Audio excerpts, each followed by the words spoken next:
Tim, good to see you here and welcome on the podcast. Have you done these kinds of podcasts before?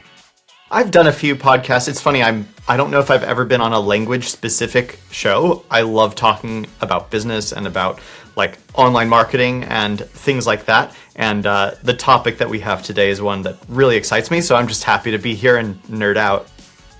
Yeah, because on this podcast we talk about business, more specifically language businesses, right? So that's exactly what you do.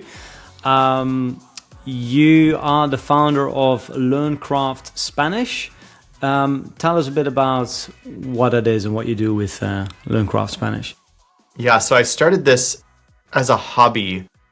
Back in 2014, I had a hobby site about just learning and memorizing, and it was basically just me taking challenges on. And so, like, for example, one afternoon, I memorized the periodic table of the elements in an afternoon because I had never learned it in school properly, and I just took it on as a random challenge. But what people kept asking me was like, well, what about language? Can you do language as a challenge? And can you show us how you would do it? Not something I was an expert in. Still not something I really am an expert in, but I was able to go online to Upwork, hire some language experts who were native Spanish speakers and say, if you were to teach Spanish using some of these accelerated learning techniques, how would you do it? And lo and behold, there was a big market for it, and it kind of turned into a business almost by accident from there. And so now what we have found is the kind of demographic that loves what we do specifically is if you're an English-speaking adult who is married into a Spanish-speaking family, you have probably tried everything. You've probably tried all the apps, all the podcasts, all the YouTube video, and you're like ready for something deeper and more serious. And so we specifically focus on people who resonate with the messaging that this is going to be hard, it's going to take a long time, and it's going to, really challenge you. But you're going to learn Spanish more deeply so that you can connect with the people close to you. And we do this through an intense coaching program and kind of a unique methodology and curriculum. Mm-hmm. And we've seen many businesses that teach Spanish, right? Or like sell self-study courses, tutoring websites and all of that. Now what you sell is quite original, at least from what I've seen like in our community, right? Because again, you're selling a subscription. I have the pricing in front of me here. So we have a weekly coaching package for almost $400, twice per week coaching for almost $600 per month, by the way, and then daily coaching for $1,000 per month. Now, some people might say it's on the higher end of the pricing spectrum, right? How do you come to this pricing? Then also, how can you sell at these price points, right? Because you clearly need some different positioning, I imagine. Yeah. Other than like the tutoring websites that are selling Spanish tutoring for $20 per day, for example. Right. Yeah, and that's the thing is like our positioning is based on basically two things. First, we are not just here to practice conversation with you. You can get that for free or basically free from all these other resources. And we do encourage our students or anyone to do that if all you're wanting is conversation practice. What we're doing specifically is linguistic coaching. So if you're trying to get better at expressing the thoughts that you have in Spanish, that's not something like the qualifications to teach that are not just, a random native Spanish speaker. Instead, the qualifications are lots and lots of training, very high quality instruction, and a methodology that gets into what are the things that are holding you back from saying the things that you want to say in Spanish. And that's one reason we're priced differently is it's just a different set of expertise, and it's a very expensive one. Most people have tried other tutoring programs before they come to us and decide to pay 4x what they're paying other places. And then the other difference is just our testimonials. So on our testimonials page, you can see, dozens of interviews with people who have worked with us speaking fluent Spanish in their interviews. So we're not joking around. This is really serious stuff. And if you are a serious learner and you want to get to that level, you know that it's a serious investment, not just of your money, but even more so of your time and your effort. How do you find those serious learners? Do you consider yourself as a I mean, you do great content, but do you consider yourself as a content creator? I've been creating content online in some capacity for almost 15 years, but I don't think that I'm not nearly the type of creator. A lot of the people in the circles that you and I are in are like serious creators. They have these like YouTube channels with millions of subscribers or whatever. Everything I've always made was just like, here is something that I think is important and that I want to, I don't try to create a lot of, or I'm not very good at creating a lot of viral content or things that get a lot of views. So, for example, my YouTube channel, which I've been building for over 10 years, is 17,000 subscribers. My podcasts have gotten tens of millions of listens, but that was because I was like early enough in the podcast game that my first podcast, my second podcast actually like went to the top 10 in education in iTunes back when that was a thing and when that was possible. I don't know how to do that anymore. So the way that we actually find our students is we basically filter them through our content. Our content is very rigorous, kind of nerdy. It, again, is kind of something you're going to land on if you've been digging deeper and deeper into Spanish and you're just like, I'm not making el que and lo que still aren't making sense to me. You finally find something of ours that clicks, and then you hear the stuff about how we do deep linguistic coaching, and that's what might get you to sign up for our coaching. More likely, you're going to sign up for our Tripwire product, which is a $50 1-month intensive course that effectively indoctrinates people in our methods. They get really, really deep daily work on core Spanish. And if they like that methodology, then they're likely to upgrade to coaching. So I guess this is an example of optimizing for quality leads and not quantity, right? Because there are huge YouTube channels, hundreds of thousands of subscribers struggling to make, well, let's say multiple six figures. I know, I mean, you've told me in the past that the business is, it's a pretty big one, and I'm surprised that you can do that with a relatively small YouTube channel. Anything else that you're doing on the side anything else that you're doing to generate leads? And yeah, the main thing is just getting people into our email list. We have an email list of about 40,000, which is a good size for our size of audience.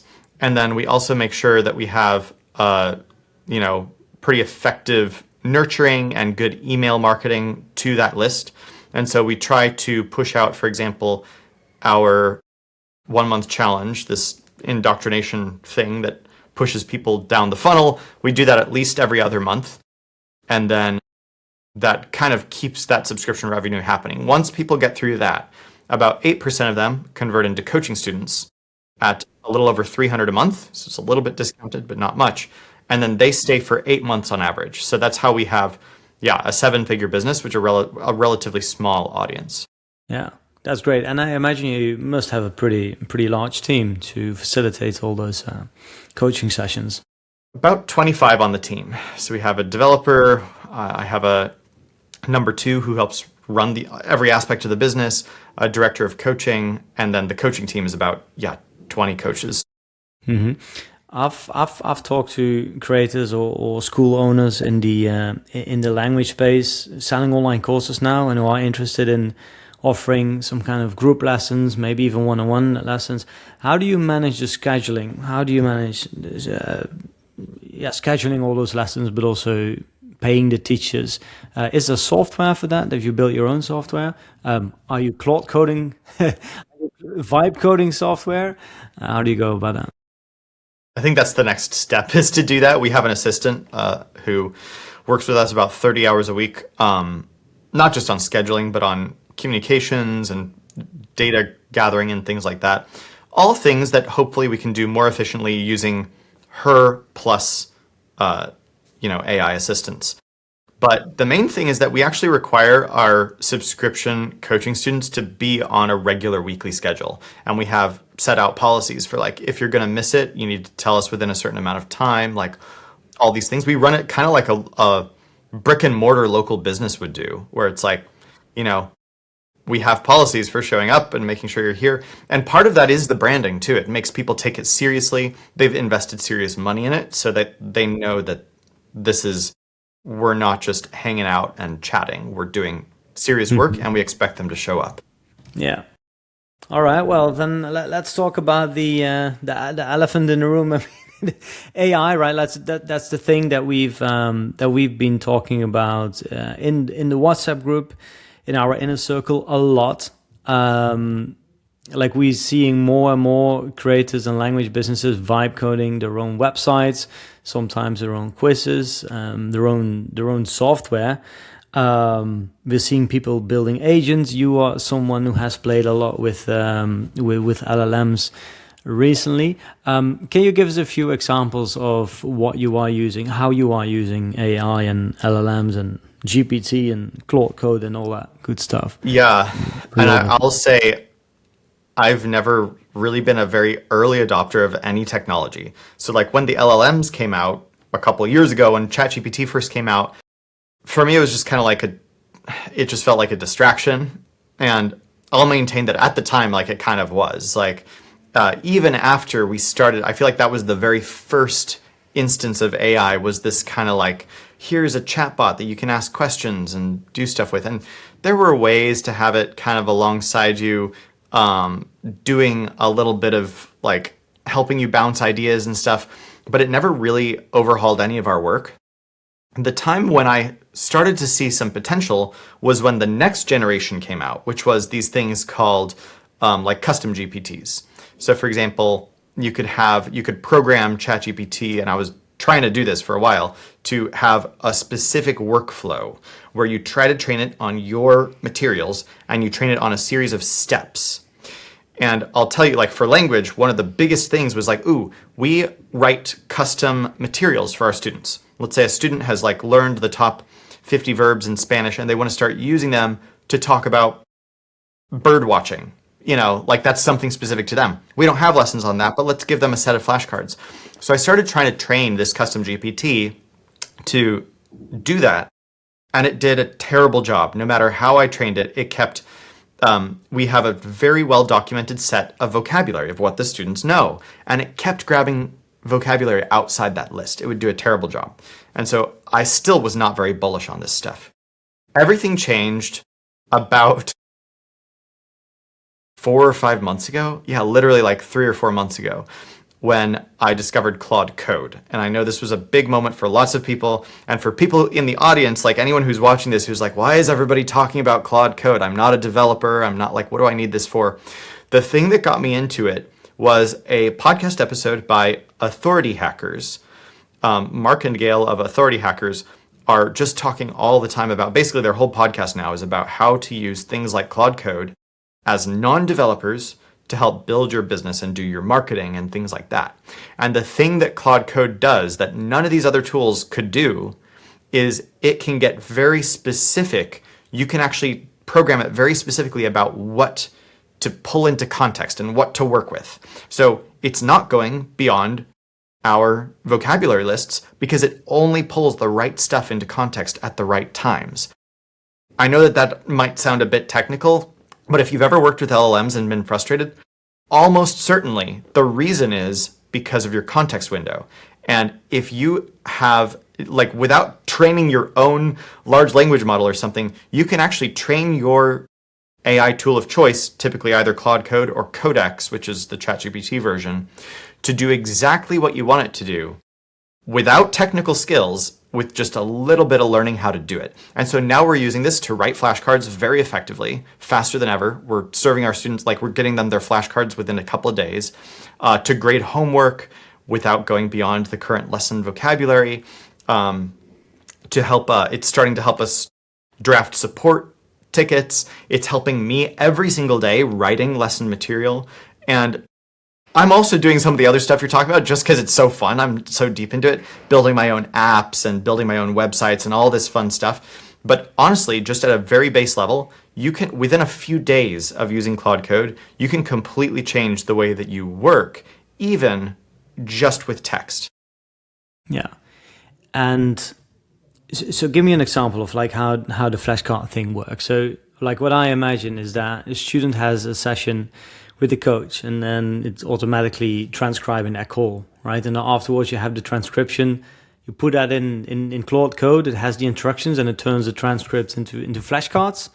Is that an example of a flow? It could be. That's not exactly how we use it, because we are trying to target two things. Not just what they talked about in the call, but let's say, if you, thinking from the perspective of a language learner, most likely you're thinking about the next conversation, not the last one.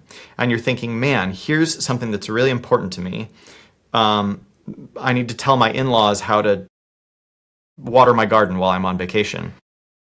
What we do is we combine two things. First, the topic, and then the specific elements of the language that the student needs the most help with. So what the agent does is, and this is all just like, I didn't program this, I just told Claude how to do it. And I have another coach actually accessing the same Claude setup and stuff who's developing this and making it better. But what it does is, first, number one, it goes and searches for the right vocabulary. So it goes online. I say, this student wants to talk about how to take care of his garden while he's on vacation, and his mother-in-law is going to come take care of it. What vocabulary does he need? So Claude goes online, looks for resources like articles and transcribed conversations, just publicly available stuff for what are the most frequent words that the student needs. Pulls those in. Second, we tell it, our student is on lesson 172, so then Claude knows exactly where this student's vocabulary is, and is struggling with indirect objects and reflexives. So Claude combines all of that knowledge, creates a running list of what vocabulary and what grammar to use, and then writes a bunch of flashcard sentences that combine that grammar with that vocabulary.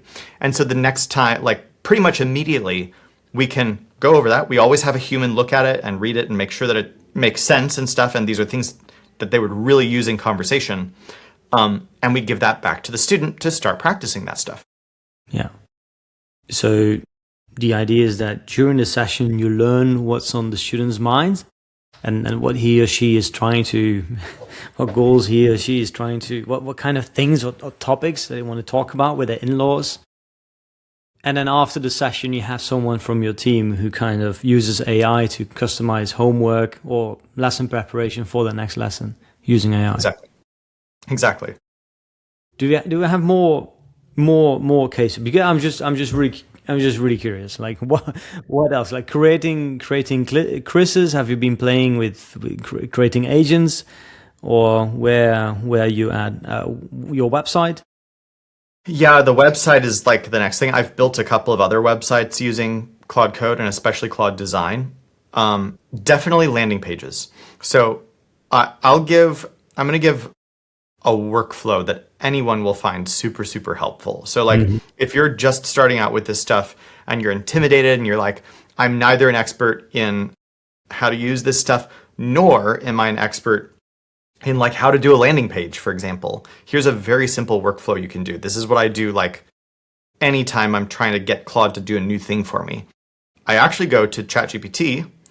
I'm on the like $20 a month plan there. And there is the deep research feature. What you can do is just go to ChatGPT and say, I'm trying to train my AI agent, Claude or whatever, to design really high converting landing pages for me that are, well, name your brand terms like beautiful, show a high level of professionalism, blah, blah, blah. Please do a deep research and return a report on what the best experts in this year are doing for their landing pages.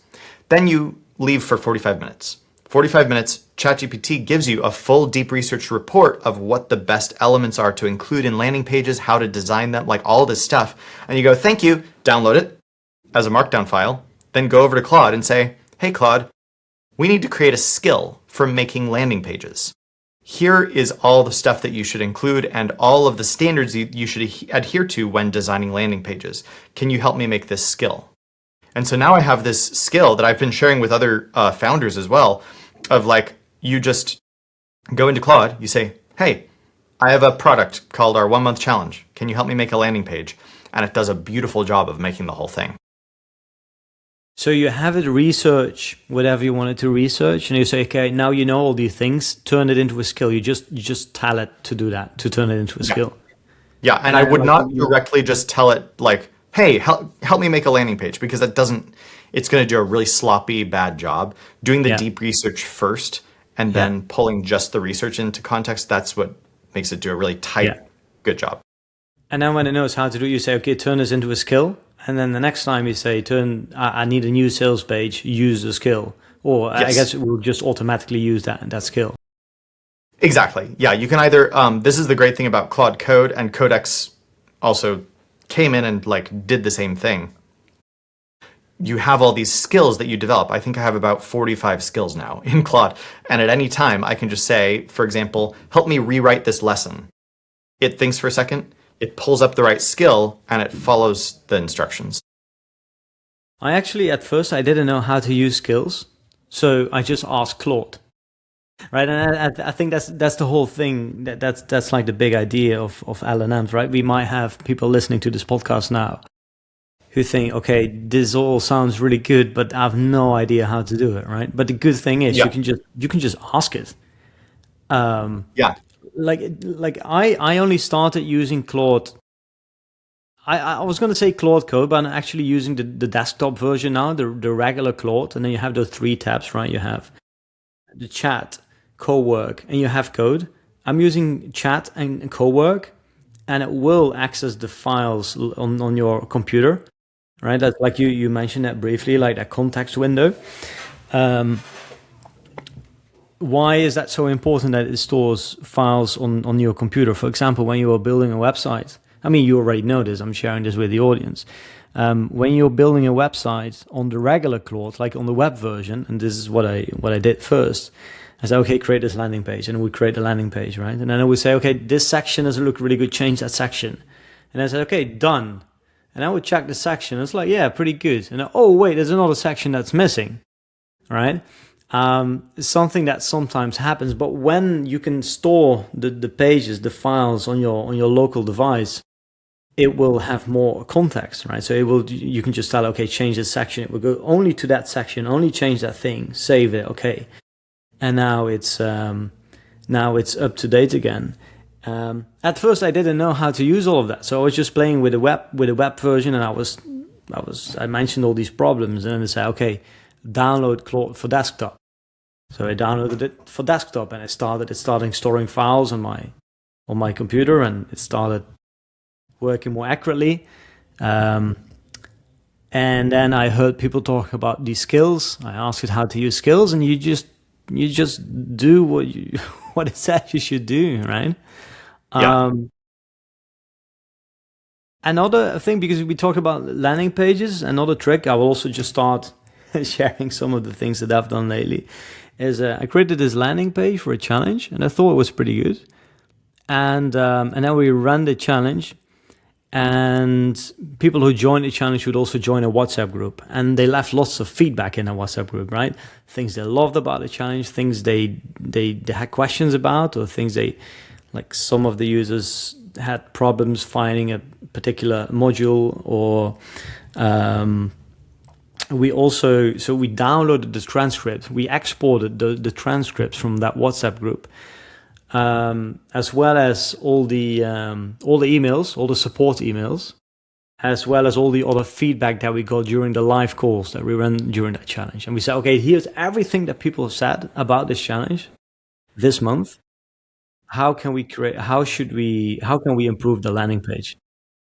Yeah. How should we improve the product? Actually, that was the first question. And then it turned out some of our instructions, like the onboarding instructions, weren't clear. So we updated that first. And then we said, okay, how should we improve the landing page? And then they said, well, first of all, you should not mention this. Instead, you should mention this. And by the way, you also got some great testimonials here. Let me add those to the landing page too. Right? Yeah. And you just say, okay, great idea. Go and do it. Bang. You wait 5 minutes, refresh, done. I mean, sometimes it needs a bit more back and forth, but I agree that using it for building landing pages is just crazy how good it has gotten. It's funny, like 2 things that you're saying there. One is like, let's say that you hear something on a podcast somewhere where someone's talking about testimonials, and they say on your landing pages, you should make sure to have, let's see, what's the standard that I heard? Something like near the top, the first call to action, have the biggest benefits. So any testimonials that mention the biggest benefits and like life outcomes. Yeah. Then during the features section, call out any pain points. So any testimonials that mention overcoming pain points, put those in the feature section. Most people, including me, like previously, whenever I would hear stuff like this, I feel like I've gone through this transformation in the last 6 months. I hear things like that, and in the past, I would get intimidated. I'd be like, but I have all these landing pages. Is this another thing that I'm like behind on? Is this another thing that I don't know how to do? Now, all I have to do is go to Claude and say, hey, update our standards for landing pages, make sure that we have this kind of testimonial in this section and this kind in this section. And it just does that from then on, and we can rebuild our landing pages that way. And then it's similar with like what you're talking about with surveys. I have spent the last 10 years collecting lots of surveys. Like we work with lots and lots of students. We collect surveys throughout the courses to get feedback. And like most companies, I haven't done the best job of quickly responding to or like addressing the things in those surveys because it's a lot of information to deal with. Mm-hmm. But now we have a monthly process where we simply have a Claude skill. We dump all of our surveys into it, and it organizes it by product and by type of feedback. And then I literally just put that in a text-to-speech thing, and I listen to it on a walk. And I get ideas for like what to change. And my life is just like, so much easier now. My business partner at Teacher AI wanted to pitch me an idea, and he wasn't sure whether it was like it was a huge idea, like it would require a big pivot in the business, and I think he was a bit nervous about sharing it with me. So he said, okay, instead of me just pitching you on a call, listen to this podcast first. And I was like, whoa, what is this podcast? And it was basically two AI voices discussing the idea, like in some kind of interview style. Mm-hmm. I don't think that was the most effective way to communicate an idea, but I think it's another example of consuming, just let the AI figure out something, analyze data, and instead of reading the thing, you just listen to everything while you're driving, for example, when you go for. Yeah, and very likely your partner like found that to be a very effective way to process their own thoughts. Everybody processes thoughts their own way, and so like for me, I love to write, but I get really worn out by being at a screen and typing. So one thing I like to do is I'll draft something, drop it into Speechify, and go for a walk and listen to it. And the way I process it is then I'll pause it, I'll pull out a voice memo and say, change this part to this thing or whatever, and keep walking. And that's how I like to process things. And I think one of the biggest promises of these technologies, of these LLMs, is I think that we still, I don't know, not to get too, I'm not trying to predict the future, but I think at the state that we're currently in, you still need humans to do this stuff. People can see through the AI slop. But the way that you process information and stuff, you can customize it so much more now, and we can customize our course more to different people and the materials and stuff just so much faster because computers now speak our language. I think that's maybe the best way to explain it, is like you can talk to the computer and it can understand you now, and that's mainly what LLMs are for. Yeah, let me share another case study then. So last month we ran a bunch of challenges, speaking challenges, and traditionally it takes, a long time to create like a 1 month challenge with 30 modules, right? We figured out a way to launch 6 challenges in just 1 month. And the first month we did it ourselves using AI for video editing, for transcriptions, coming up with ideas, creating visuals for the courses, right? And then eventually we were like, okay, now we figured out a way how to do it. We hired someone. We needed an SOP before we hired someone to arrange all these challenges for us, right? And we didn't have an SOP. I just went to Claude, turned on the microphone, and said, "Okay, last month we run a challenge. We need a SOP for future challenges. Here is everything that we did last month. And then I just went on a rant for like 20 minutes. And then at the end I said, okay, now turn this into an SOP. And then enter things. And then bang, it came up with this Excel sheet with like time trackers, and I was blown away with it. Like I think it was even a bit too complex, so I actually had to spend some time simplifying the whole thing. But yeah, that's now what we use. And we hired someone, and he said, okay, how do I run these challenges? I said, well, use SOP. Yeah. Yeah, it's just crazy. So building landing pages. What about business strategy? Do you talk to AI do you feed it with like your finances or your Stripe records or Stripe reports? Do you have a look at financial data? I've started some of that stuff. We don't have a like recurring process for that yet, but it's one of the next things. Our business model is pretty tight, actually, like with using experts, and with an HR heavy business, we kind of have to be very aware of whether we're getting the return on every dollar.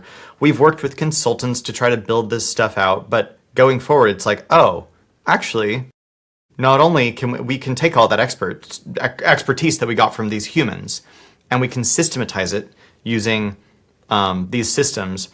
I think that there's a little bit of a risk that if you use LLMs to do things that LLMs are not good at, that can be dangerous because you can get a little too optimistic.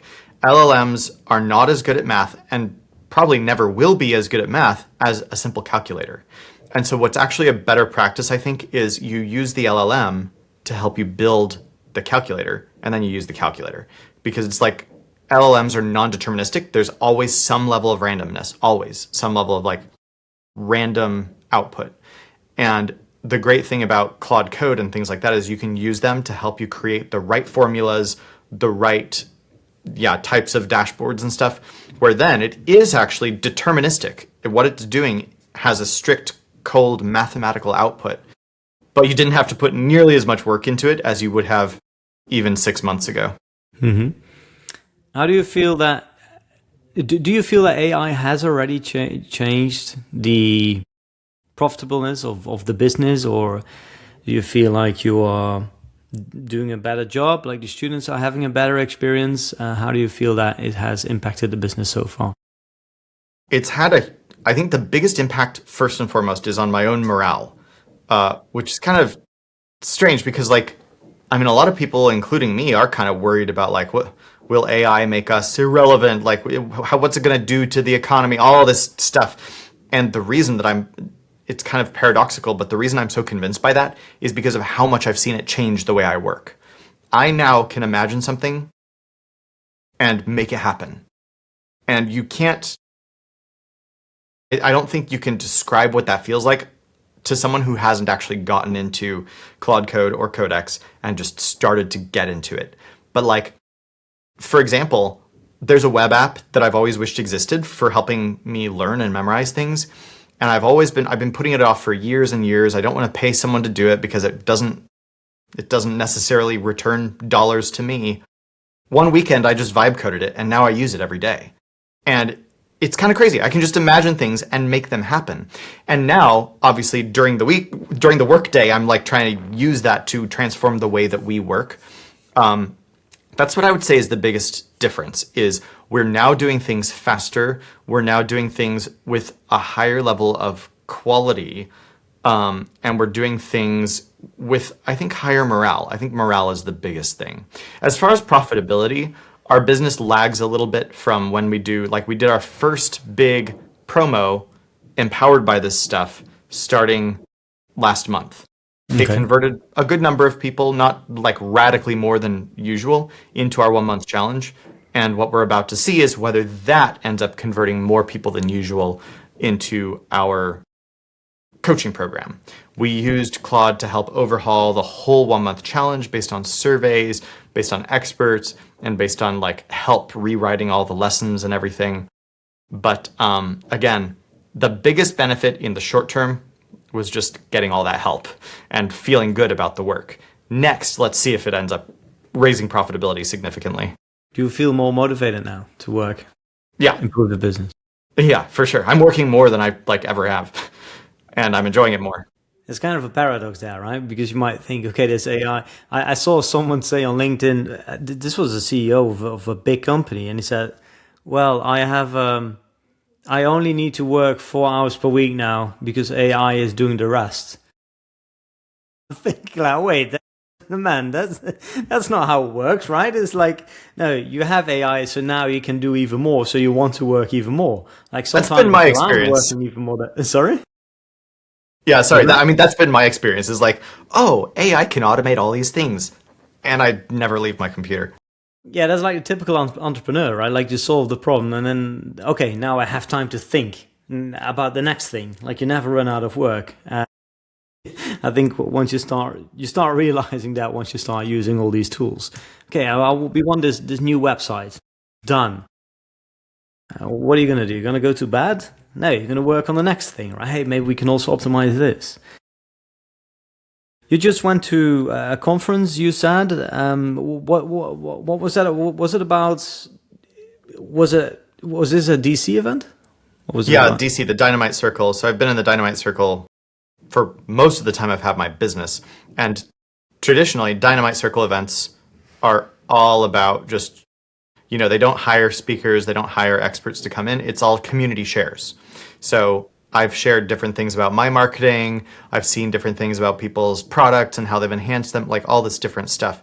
But this year, the whole conference basically was just about how people are using AI and agents to transform their businesses, to automate their marketing, to help them create content, and to do things that almost nobody's ever thought that AI could do. And things I'm not actually in a hurry to do with AI, but a lot of them I did. And I came away from the conference having built stuff already while at the conference. I'm there hanging out with people and, going to happy hour and vibe coding the whole time. Like, it's kind of crazy. What if you were, let's say you are a listener, right? Like you have an online language business, you're listening to this podcast, you feel like you're behind. I think all of us are feeling like we're behind. What would be the best way to get started? Or if you have started already to level up your game? Yeah, I think so. What got me into this whole thing was, again, like Authority Hackers is, I think, the best resource on this specific stuff. 6 months ago, I felt like I was way behind everybody I knew. I saw all these WhatsApp groups I was in and all these, I just kept hearing new things that people were doing with AI and being like, am I irrelevant? Or I would bury my head in the sand and be like, it's just a fad. It's going to go away. But then one day I listened to one episode by Authority Hackers, and it was this episode about I'm not a developer, but Claude Code changed my whole workflow. Like the guy Mark, who's not a developer, he's not technical. He finally downloaded Claude Code and got Claude pilled, like so many people that we know. And so I just went, okay, I'm gonna try this. I think it was a weekend or something. Downloaded Claude Code, figured out how to install it. It's kind of intimidating. And then all of a sudden I was off to the races. And the thing that changes is you go from being years behind everybody else, not to catching up, but actually to being ahead of most people, because most people don't have Claude Code. Most people don't know how to use Claude skills. It's really easy. And it's the first thing where I ever have felt like I'm ahead of tech. I'm ahead of most business owners I know with my tech.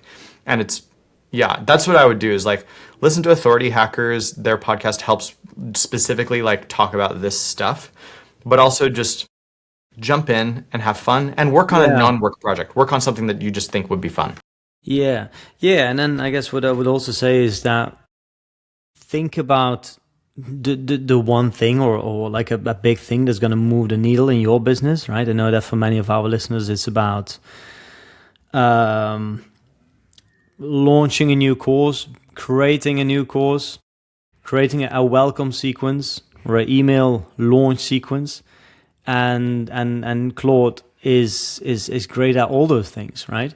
So even for writing a sales page, just ask it to interview. Just say, hey, I want to write a sales page for my new program. interview me, ask me everything that you need to know to write a great sales page. That's how I used to do it. I've done some freelance copywriting in the past, and I would always jump on a call with, well, the course owner, and I would have the so-called bar conversation, right? So you say, okay, I heard you have this course. Tell me more about it. What problem does it solve? What if people don't buy the course?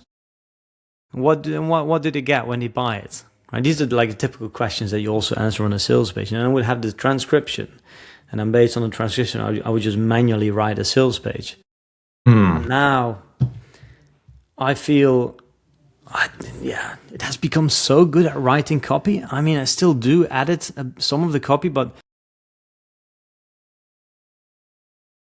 I think that copywriters need to rethink what they're doing, because if it's just copywriting, man, Claude is... It's good if you have all those skills, right, before you start playing with Claude. But even if you don't, like, it can do 80% of the work. I think I have a little bit of a nuanced view on that. So, like, my brand has been a personality brand for more than 10 years. I don't want it to be. It currently is. And people know my voice.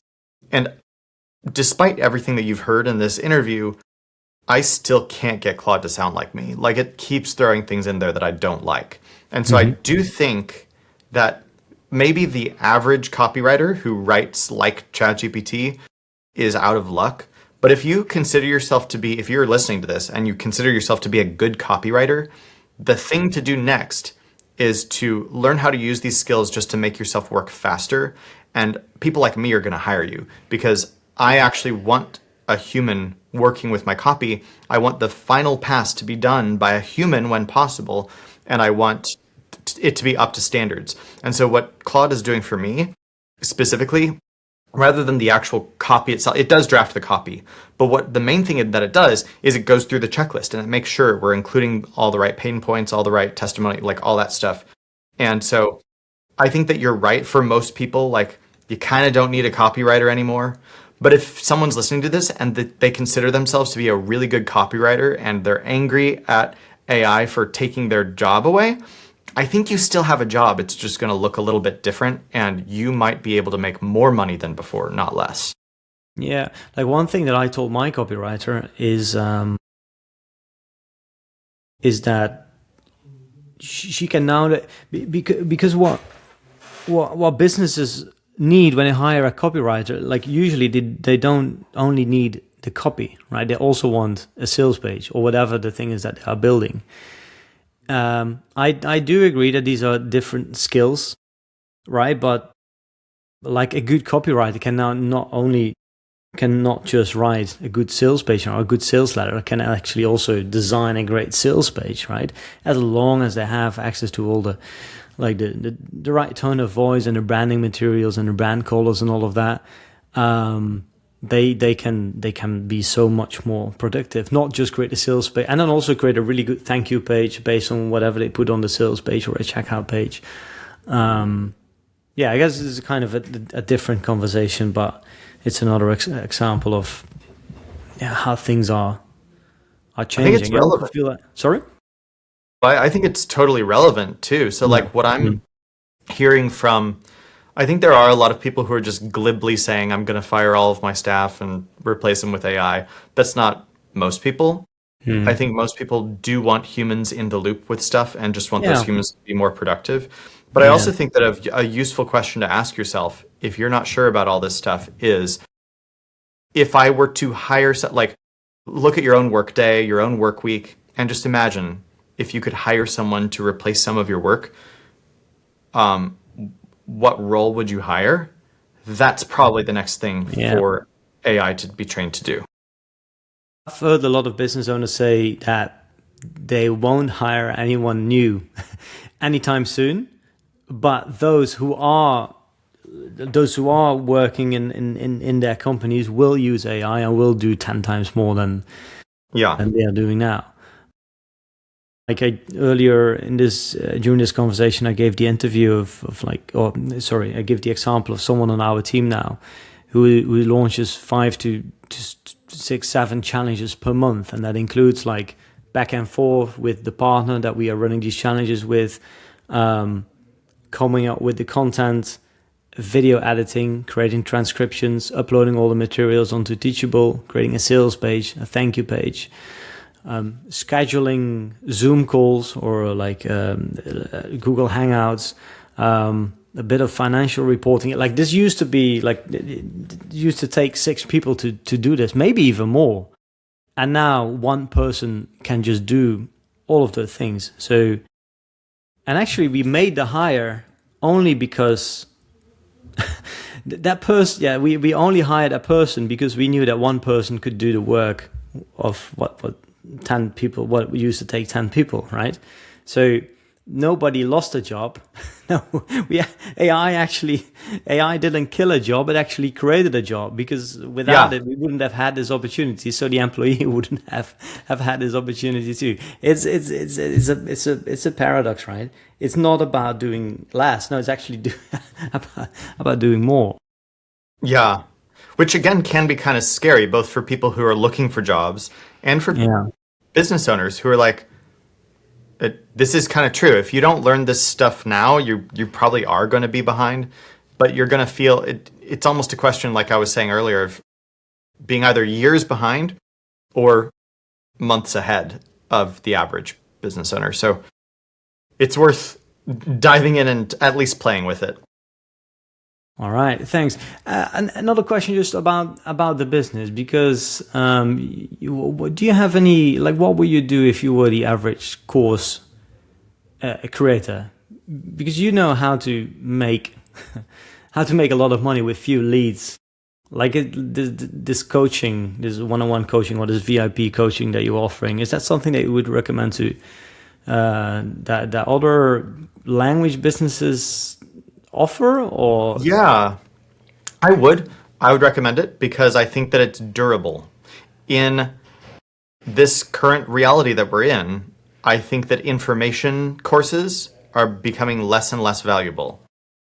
Maybe your audience hasn't figured it out yet, but many audiences have, that the next, whatever it is, whether the current model of ChatGPT or the next one, can probably do a lot of the things that your course does. Not everything. Like, your course is probably better than that, but they're not convinced. But what they do understand is that a premier coaching program is not something that they can get from ChatGPT. And so it's kind of like a insurance against, it's kind of like future-proofing your business. I would recommend that. But also, if I was the average online business owner who's not sure what to improve next, I would probably do this. I would go to, actually follow the same process I showed earlier in the interview. Go to ChatGPT and give it the context of your business and say, please do a deep research. You click on the deep research button and give me benchmarks for businesses like mine. What should my what should my traffic numbers be? What should my lead conversions be? What should my revenue per number of tripwire purchases be? And what should my upsell numbers be?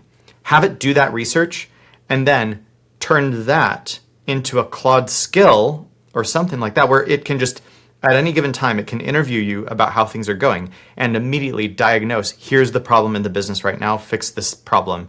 And that's the biggest piece of leverage right now. Yeah. It's, again, another paradox here, right? Because we might think, okay, AI is here, education goes to zero, we don't need language teachers anymore, but it's like the opposite is true. Okay, there's so much AI, people don't know what to do. They need a coach, you need someone to handhold them and guide them through the process. And then in the end, they end up paying even more money to, get a more, customized solution with more accountability and all of that. I think it's a really interesting business model that you got here. You said seven figures with the 70,000 subscribers on your YouTube channel, and what else? Like the podcast? That's podcast. Yeah.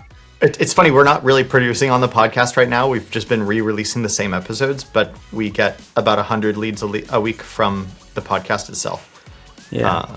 The next thing we need to do is do more with our marketing, because our audience is way too small. But I think that we're now, we've obviously optimized it down here. The next task is the top. Yeah.